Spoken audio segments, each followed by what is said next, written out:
Imagínese que usted cultiva naranjas hace 30 años y gana muy poco, porque a pesar de que las naranjas se las paga el gobierno, la plata de las naranjas se la da un vecino suyo, que tiene un amigo político.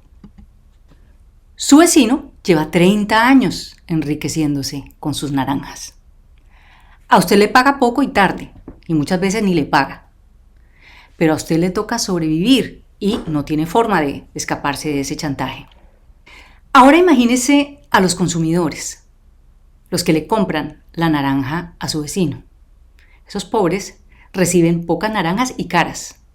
Y su vecino, que intenta gastar lo mínimo, se las lleva tarde y muchas veces en muy mal estado porque intenta ahorrar lo máximo en gastos, como es lógico. En cuanto más caras las venda y menos gaste, gana más dinero, es decir, tiene el monopolio. Y el que quiera comer naranjas, aunque sea en mal estado, se las tiene que comprar.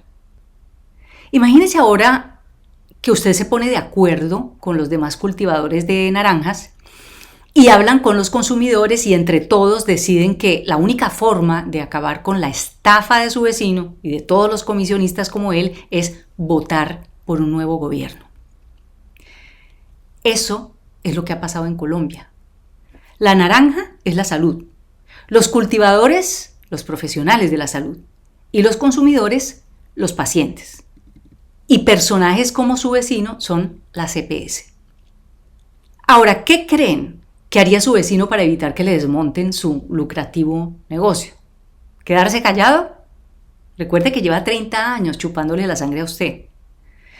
Lo más probable es que hiciera todo lo posible por usar su riqueza acumulada y sus influencias para decir que usted quiere acabar con el mundo de la naranja, que las cosas como están no son tan malas y mucha gente come naranja y que si él no está allí para asegurar que las cosas funcionen, la pobre gente se va a quedar sin naranja, se va a enfermar y se va a producir un caos.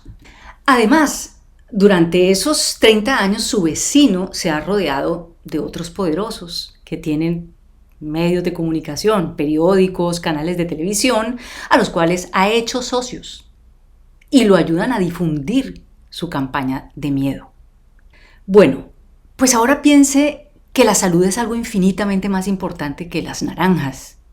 Y eso le da a los intermediarios como su vecino mucho más poder para asustar y chantajear.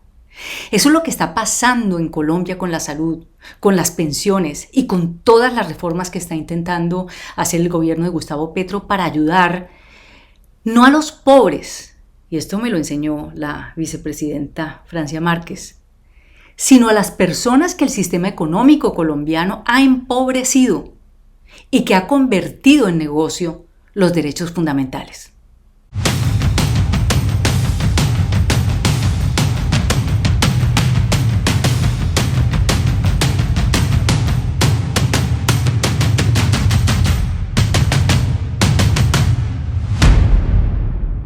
Estudiante de medicina. Alejandra, 30 años de ley 100. ¿Qué es eso? ¿Cómo te afecta a ti? ¿Cómo ves tu futuro? Podría decir que en este momento la ley 100 me impide llegar a realizar como tal las funciones o en la vocación con la que yo tanto me he esforzado para realizar, para efectuar, para brindarle la atención a mi paciente. Entonces, pues Pero precisamente ¿por qué te lo impide concretamente? ¿Por qué? eh, porque actualmente el sector salud, los trabajadores de la salud están precarizados, no cuentan ni siquiera con un contrato digno, unas condiciones dignas. ¿Yo cómo voy a poder realizar una labor o una atención, brindar una atención de calidad si voy con mi uniforme roto, mi estómago vacío, estoy llena de deudas y no soy capaz de atender a mi propia familia? ¿Cómo lo voy a hacer con un enfermo? Entonces, el sistema actual somete la atención a un déficit de profesionales. Y no es que no hayan médicos, porque estudiantes de medicina y estudiantes de psicología y enfermería y todos los trabajadores de la salud, técnicos y tecnólogos, hay bastantes. Lo que hace falta es la formalización laboral. Bueno, pues como futuro trabajador de la salud, el joven estudiante debe preocuparse por la reforma mucho más que el joven promedio, pues ya que en mi proceso formativo yo pretendo brindarle la mejor atención al enfermo, pero el actual sistema no me lo permite. Y además de que no me lo permite, me lleva a una vida de precarización, de humillación, de falta de dignidad de mi curso como profesional. Entonces no puedo llevar un buen aprendizaje si no tengo dinero para mis libros, si tengo que decidir entre las fotocopias, el pasaje o comer una empanada. Y si a ti te garantizaran un trabajo bien pagado dentro del actual sistema con un contrato fijo, ¿seguirías de acuerdo con que no se hagan los cambios en el sistema de salud? Absolutamente no, porque el problema va a seguir ahí por la desviación y la retención de los recursos. A mí me pueden pagar salario, pero yo no tengo los recursos para atender a mi paciente porque no hay camillas, no hay medicamentos, no hay infraestructura y pues eso va a impedir totalmente de que se preste una atención de calidad. Ana María, y tú que eres una médica con ya bastantes años de práctica en el sistema, ¿cuál es el meollo del asunto? ¿Cuál es la verdadera perversión de la salud en Colombia? La perversión es que se olvida la verdadera función del sistema, la salud, se olvida el derecho ligado a la dignidad y se le da prioridad al negocio. Pero Víctor, si la salud es un derecho, ¿cómo es posible que se le dé prioridad al negocio? Eso tendría que ser absolutamente ilegal, eso va contra los derechos humanos, ¿no? Claro que sí, en principio es una contradicción aparente, pero debido a que se ha concebido la salud más que como un derecho, como un servicio, ahí es donde se ha terminado en todo este tipo de desviaciones. Al considerar como un servicio, tú lo supeditas a lo económico, simplemente lo ves desde una mirada de costo-beneficio, en el cual se busca generar ganancia y no una atención de calidad, sino bajar los costos para quedarse con más recursos. Pues preguntémosle al otro abogado, Tomás, ¿y cómo es posible que esos intermediarios se hayan enriquecido y lleguemos al estado de salud en el que hay hoy en día? ¿Cuál ha sido el marco legal que ha permitido todo eso? La ley 100, bueno, fue sancionada en su momento con muchísimas oposiciones y ha sido, digamos, cooptado, digamos, el Congreso por muchos poderes económicos y ha sido prácticamente imposible reformarlo. Afortunadamente, con la ley estatutaria fue un primer paso en el cual se establece que la coordinación de las redes y la coordinación de la administración debe ser del Estado. Entonces, se necesita en estos momentos una ley ordinaria que reglamente cómo va a funcionar eso actualmente. Xiomari, ¿cómo es posible que durante tanto tiempo los colombianos hayan estado engañados? ¿Qué papel tienen los medios de comunicación en todo esto? Bueno, y no solo los medios, sino todo alrededor que se entabló con esta reforma que nos están comentando los compañeros. Y es que a nosotros nos han vendido que porque la gente en las ciudades, que es donde hay más gente, puede ir a tener un carnet o puede ir con la cédula a un centro de salud y lo atienden. Y siempre en Colombia se vio la salud como una caridad. Entonces ya eso es mucho y nos están haciendo un gran favor. Cuando no es un gran favor, porque uno, pues los que trabajamos damos gran parte de nuestros recursos para que nos atiendan en salud, para las pensiones, para seguridad de riesgos laborales, pero adicionalmente de los impuestos, el Estado da casi 70 billones de pesos, o sea, además de nuestros aportes. Imagínense toda esa plata que no se usa, pero que la gente ha pensado que porque algunos sí tienen acceso o algunos sí les hacen el favor de atenderlos, pues resulta que estamos muy bien y que este es uno de los mejores sistemas del mundo, cuando no es cierto. Cuando tenemos barreras de acceso grandísimas, cuando tenemos muertes de mamitas, pues que recién tienen sus bebés o de bebés recién nacidos, y sinceramente en el mundo se mide la pobreza y se mide lo mal que está un país por ejemplos como ese, muertes de madres y niños. Entonces, estamos muy mal, pero aquí nos han vendido que porque la gente en las ciudades puede ir a un centro de salud y por fin lo atienden y no le toca, supuestamente no le toca esperar, aunque tenemos gente que espera 3, 4 días sentados en una silla con crisis graves de salud, pero resulta que acá nos han vendido que este es un sistema muy bueno y que somos élite en el mundo. cuando no es cierto. Pero ¿quién nos lo ha vendido? ¿Qué intereses cruzados hay ahí para vender eso? Obviamente, como sabemos, quienes dirigen las EPS, las empresas intermediarias que se quedan con el dinero, son personas de grandes conglomerados económicos internacionales que en este país son dueños de todos los medios de comunicación. Uno mira cada medio de comunicación y esta gente que tiene acciones en las EPS tiene también acciones en los medios de comunicación. Por ende, quienes nos traen la comunicación que debería ser supuestamente imparcial y verídica, tienen unos intereses económicos que no los dejan claros y que hacen que la gente en el común crea que estamos en el mejor sistema de salud cuando no es cierto. Ana María, yo me imagino que también debe haber una cantidad de políticos, tanto de la oposición como del actual gobierno, que tienen intereses en EPS, ¿no? Por supuesto, son conocidas las denuncias que se han hecho de Dilian Francisca Toro en el Valle, y hoy estamos viendo, por ejemplo, que el pueblo votó por una reforma al sistema de salud y el mismo Roy Barreras está haciendo oposición porque también han sido conocidos sus intereses en la salud. Espera. Roy Barreras, el presidente del Congreso, haciendo oposición a la reforma a la salud. Claro, pero lo peor es que entraron por un proyecto claro que presenta el presidente y ahora está defendiendo unos intereses muy distintos a los de la salud y a los de la sociedad.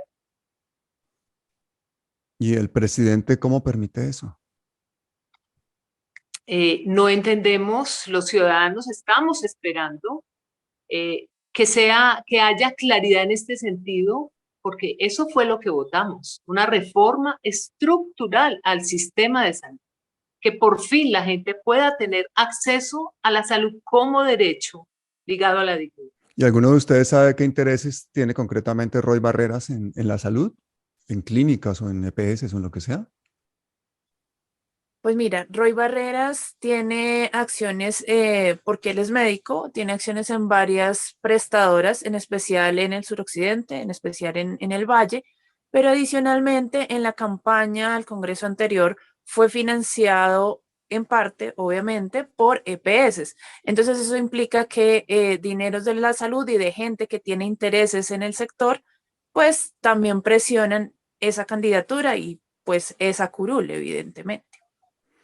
Yo me estoy quedando de piedra, Alejandra. ¿Tú sabías esto? ¿Que el presidente del Congreso está poniendo una oposición a estos cambios en la salud? No, realmente uno como joven a veces se descontextualiza de estas situaciones. Sin embargo, yo insisto en que el joven más trabajador de la salud, futuro trabajador de la salud, debe quitarse más que el promedio sobre esta reforma, porque pues se compromete el futuro de los jóvenes. No solo somos futuros enfermos o personas que vamos a acudir al sistema, sino también sanadores. Entonces, yo os invito a la juventud a que nos mantengamos más en contexto, más actualizados de la situación que está pasando con nuestros dirigentes. Pero ¿qué pasa? Que la gente de tu edad no ve canales alternativos. O sea, ¿cuál es el problema? ¿Están todo el día en TikTok? ¿Cuál es el problema? Podría ser porque, no sé, los mismos medios de comunicación a veces se encargan de posicionar temas, tendencias, como por ejemplo lo de Shakira, mientras que está pasando que mueren niños de hambre en La Guajira, hay problemas de desnutrición, las tasas de suicidio han aumentado, los problemas mentales en la juventud también han aumentado, y todo esto se sesga bajo las tendencias virales en redes sociales y Y se los dejan intereses. manipular, ¿no? Y se les olvida Exacto. ver lo importante y lo que está pasando a su alrededor, su propio entorno, su propia salud, su educación y hasta las pensiones de sus padres. Bueno, Víctor, tú que estás allá en el Valle, ¿cómo así que Roy Barreras y Dilian Francisca tienen intereses en la salud? ¿Qué sabes de eso? Claro, Dilian Francisco Toro fue exgobernadora del Valle en el periodo pasado y ella ha forjado su carrera política a partir de los intereses de la salud. La mayor parte de los contratos que han rodeado los escándalos de su gobernación y de los poderes que ha llegado a tener dentro de la alcaldía actual de Cali, tal como lo ha denunciado, por ejemplo, Cuestión Pública, en un artículo muy reciente, demuestran que la contratación por parte de las Secretaría de Salud está derivada a vincular o beneficiar empresas creadas con intereses de personas cercanas a ella. Entonces, eso es una cuestión muy conocida acá en el departamento, que se ha investigado bastante, pero que debido a todos los intereses políticos que están en juego o que juegan alrededor de estos fenómenos, porque pues, no solamente se trata de que se coopta o se posiciona en las gobernaciones y en las alcaldías, sino también en los mismos entes de control. Hasta hace poco, pues, los favoritismos entre la Fiscalía, la Contraloría, la Procuraduría de los gobiernos pasados no permitía que se avanzaran las investigaciones. No hay condenas precisamente porque todo queda en archivos. Entonces, todo queda en denuncias públicas, denuncias ciudadanas, materia investigativa, pero no se concreta una condena. Lo mismo frente a la financiación de los demás sectores o senadores, como los que se han mencionado, que no son entendibles porque estamos dentro de un proyecto que busca transformar toda esta realidad, pero que vemos que también tienen unos intereses económicos.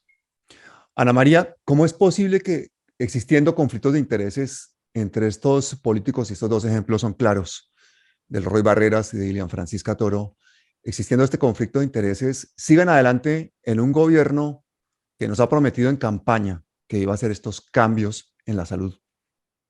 Claro, es que eso es una deslealtad. Aquí se está moviendo mucho dinero de por medio y ellos deberían declararse inhabilitados para participar. Yo no soy abogada, pero como ciudadana, el interés de la salud, el interés público de la salud está en juego acá. Mira, la Procuraduría acaba de hizo unas denuncias públicas de 147 contratos hechos por 47.028 millones de pesos a 77 aportantes de campaña en el 2018 y 2019. De esos, a 8 contratistas se les asignaron 49 contratos que significaban 43.494 millones de pesos. Esa denuncia está en la Procuraduría. Estamos hablando de la campaña de Duque presidente. Exacto. Entonces, tiene que haber una manifestación de conflicto de intereses, porque además es una violación a lo que los ciudadanos votamos en este gobierno. La propuesta para la reforma a la salud fue muy clara de la ciudadanía y la ciudadanía espera que esa propuesta se cumpla. Y si hay conflicto de intereses, pues tenemos el palo en la rueda adentro. Bueno, Alejandra, ¿y cómo va a cambiar entonces el enfoque que tenemos en la medicina en Colombia con el nuevo sistema de salud? Ok, pues la ministra ha sido enfática en que debe implementarse un modelo preventivo y predictivo, que consiste en entrar en contacto con los municipios y hacer un seguimiento desde el ministerio a las contrataciones y monitorear si se dio o no el proceso de contratación, un monitoreo cuantitativo y cualitativo, y si se contrataron médicos o por qué no se contrataron médicos y si hay enfermeras. Entonces, también se hizo la crítica de que el sistema de salud, la reforma, debe construir sobre lo construido e identificar problemáticas propias de la región para recolectar información de las necesidades de una población específica y hacer una reforma del territorio al escritorio y no del escritorio al territorio, porque no son las mismas enfermedades en el Chocó que en Bogotá, por ejemplo, y no es el mismo perfil epidemiológico en el sur que en el norte. Bueno, además la participación social y de la ciudadanía va a ser muy importante en estas reformas que se propone. Ya no van a ser comités de veedurías aislados, sino que van a ser parte del sistema de salud del país. Cada IPS deberá tener un comité ético donde estará la participación de la ciudadanía y además los consejos territoriales e incluso el Consejo Nacional tendrá que tener participación de la ciudadanía proactiva en las políticas públicas que tendrá la salud. Y además de todo lo que se ha dicho, la salud mental va a tener un componente esencial en esta reforma. Hoy la salud mental no ha sido prioridad por los gobiernos anteriores y el sistema de salud la ha relegado a un rincón. No hay citas de seguimiento, no hay citas de control. la capacidad para mirar el seguimiento adecuado de las enfermedades y de los jóvenes que tienen un gran número de preocupaciones por este tipo de situaciones es deficiente. El sistema nuevo que se contempla con los centros de inmediatos va a poder permitir un mayor acceso a este tipo de cosas. Vamos a preguntarle a nuestra comunicadora estrella, Yomar, una cosa que yo creo que nos puede explicar ella mejor que los técnicos y que los médicos. ¿Es verdad o no que acabar con la intermediación financiera de las EPS va a destruir el sistema de salud? Falso. Falso completamente, porque es que quienes prestan la atención son hospitales y clínicas o laboratorios o imágenes diagnósticas, pues radiografías, etcétera. Y quienes hacen todo el proceso son funcionarios, proceso de remitir a otro lado, etcétera, que realmente no se entiende ni siquiera para qué existe una figura que son las EPS, que se quedan con un porcentaje de plata pública porque ellos no ponen un solo peso y que realmente lo único que hacen es ponerlo a usted a dar vueltas con papeles para que venga, le pongo el sello, venga, le digo que no, venga, le digo que no sirve, que no hay convenio, que no lo puedo atender. Realmente han sido unos negadores de servicios las EPS. Y si el hospital sigue vivo, si solo necesitamos es un funcionario para que me traslade de aquí a la siguiente hospital porque aquí ya no alcanza la tecnología para atenderlo, ¿para qué necesitamos a alguien que se quede con casi el 20% de dinero público y no haga más que decirnos, no, es que no hay? No tiene sentido. Y recordemos además que de las cerca de 30 EPS que existen, solo 7 tienen las condiciones financieras para manejar fondos de salud. Las otras 23 están en proceso de liquidación, que eso se está acabando porque han sido tan ineficientes que precisamente se están acabando ellas mismas. Y entonces, ¿qué pasa? Yo quiero que alguien me diga, ¿las que quedan podrían absorber estos nuevos pacientes si siguieran existiendo o tampoco? Se ha No. comprobado que no. Se ha comprobado que no. ¿Por qué? Porque en el sistema que hay ahorita, quienes se quedan sin EPS deben pasar a otra EPS. Lo que ha pasado, por ejemplo, con Medimás, antes Salud Colve, etcétera, etcétera, que cuando han pasado a otras EPS, desbordan las capacidades instaladas y la atención, tanto para los ya afiliados como los nuevos afiliados que estaban en la otra EPS, se precariza. Es decir, a ti te atienden menos, te dan menos tus medicamentos, te dan menos atención con especialistas, te cierran más las posibilidades de que a ti te puedan atender dignamente. Entonces, realmente se ha demostrado en la práctica que no es posible que solo unas poquitas administren. Por esa razón, no tiene sentido que existan. Si son los hospitales los que nos atienden y si son ellos también los que entre ellos remiten, ¿para qué un intermediario que lo que va a hacer es ponerte la puerta en la cara, un palmo de narices, para que te digan, no, es que usted no tiene derecho? Y eso no es así porque la Corte Constitucional ya dijo que aquí es un derecho fundamental. Entonces, el Estado está en la obligación de generar un sistema para que sí nos atiendan y para que tengamos una salud digna, que no nos toque estar rogando y que no nos toque estar pidiendo caridad. Esto no es limosna, nosotros pagamos harto por salud. Tomás, ¿y tú qué opinas de esa propuesta de que hace el ministerio de que las EPS se conviertan o se dedican a hacer clínicas y hospitales, a prestar servicios? Sí, me parece realmente una excelente propuesta porque realmente es lo que hacen. Muchas de ellas tienen unas redes de prestadores de servicio que podrían dedicarse a prestar, que es lo que exige un sistema de salud. Recordemos que esta figura no existe en ninguna parte del mundo. Son unos intermediarios ineficientes, innecesarios, que no solamente lo que dijo Yomar, que se quedan con una gran parte del dinero, sino que recordemos que ellas coordinan las redes administradoras. Entonces, ellas realmente conectan con clínicas dependiendo si están en su misma redes, como lo que conocemos como la integración vertical, ¿verdad? O con unas redes que les conviene y no en beneficio de la ciudadanía. Entonces, lo mejor sería que fueran prestadoras de servicio, como son muchas de ellas solamente. Víctor, ¿y hay alguna diferencia en la forma en que los pacientes son atendidos de acuerdo al régimen en el que están? Vale, existen dos regímenes en el sistema de salud colombiano. Uno es el contributivo y el otro es el subsidiado. El contributivo es aquel que tienen las personas que se encuentran vinculadas mediante un contrato laboral o de manera independiente y hacen unos aportes de su trabajo al sistema de salud. Y el régimen subsidiado es para aquellas personas que o se encuentran en una situación de condición económica desfavorable dentro del SISBEN o dentro del Registro Único de Víctimas, o para las personas migrantes venezolanas que se encuentran dentro del territorio colombiano. Bueno, el Estas subsidiado es personas, para los más pobres de los pobres y el contributivo para los que pueden pagar la EPS. Listo. ¿Y cuál claro, es la correcto. diferencia en la atención o en los resultados entre esos dos sistemas?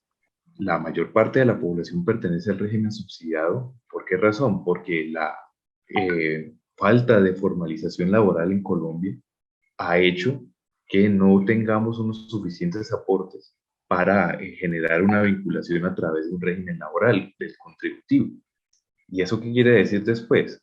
Que hay una distinción marcada en ese sentido, pero la mortalidad, es decir, las muertes que se producen dentro del sistema, están dentro del régimen subsidiado, es decir, las personas que hoy no cuentan con una formalización laboral, que se encuentran en situación de pobreza extrema, y la atención no se está centrando en estas personas.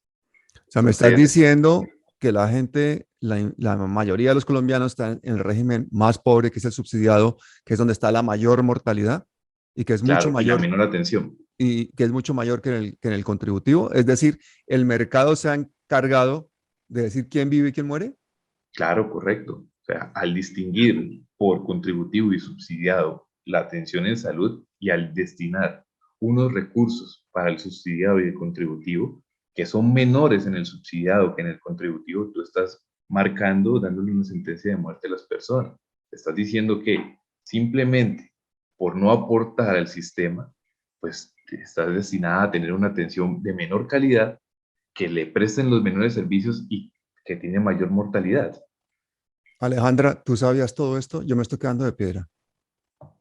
No, pues realmente no, pero sin embargo yo creo que es importante que los colombianos entiendan lo que es el concepto de aseguramiento, el principio de aseguramiento. El aseguramiento es el principio por el cual los trabajadores realizamos un aporte obligatorio a la seguridad social mediante nuestro salario, y también tiene que ver con los aportes reflejados en los impuestos. O sea, podríamos decir que lo que no nos enfermamos, pagamos para que atiendan a los que se enferman. Y de esto se trata el aseguramiento. La reforma no va a modificar este principio de aseguramiento. Se va a mantener el aseguramiento social en colombiano. Todos estaríamos acogidos por el principio de solidaridad de la financiación del sistema. Lo que se va a modificar es la intermediación que existe por parte de las EPS, porque claramente este es el problema, la desviación y la mala administración del dinero, y por eso existe el hueco fiscal, que es insostenible hablar de un vacío de más de 40 billones de pesos. Y el déficit de las EPS es 49.1 billones de pesos. Bueno, Ana María, pero con todo esto, eso de las EPS ha sido muy buen negocio para los que han sacado la plata del bolsillo de los colombianos, pero ellas como empresas pues han declarado unas pérdidas enormes, ¿no? Grandes déficits. Cuéntanos, ¿cómo es eso?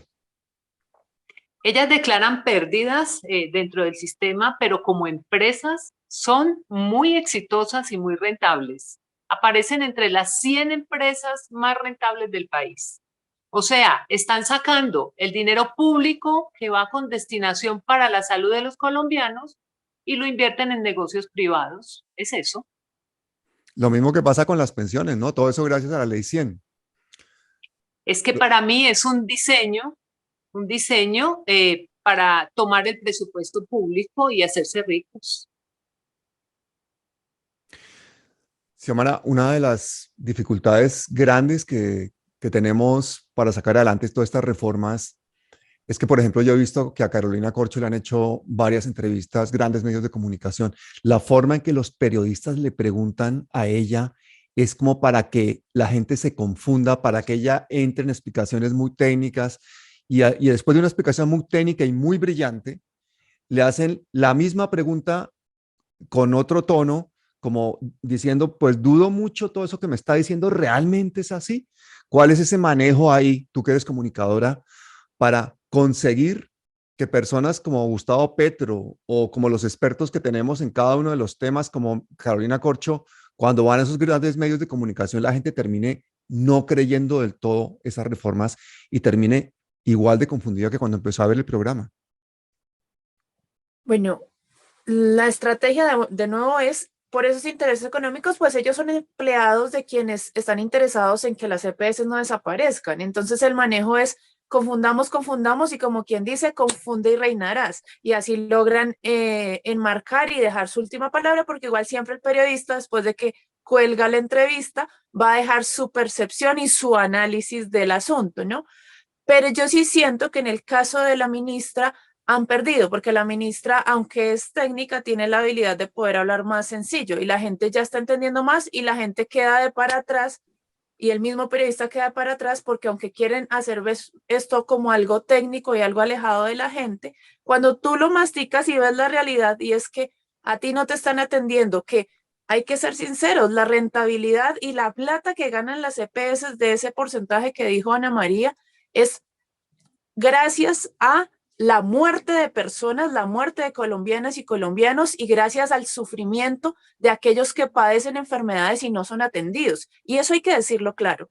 Y eso yo creo que también Carolina lo ha dicho claro. Entonces, eso es una ventaja porque es que ante la realidad no hay estrategia que valga, no hay mentira fabricada que valga. Y la realidad es que en Colombia se muere gente para que unos empresarios ganen plata. Y eso no puede seguir pasando. Yo creo que vamos a sacar las conclusiones entre todos. Yo empiezo con la primera. La reforma de la salud no va a acabar con la salud. Todo lo contrario. Lo que va a acabar es con la intermediación financiera que se está quedando con el dinero de los colombianos y no le está dando una buena salud.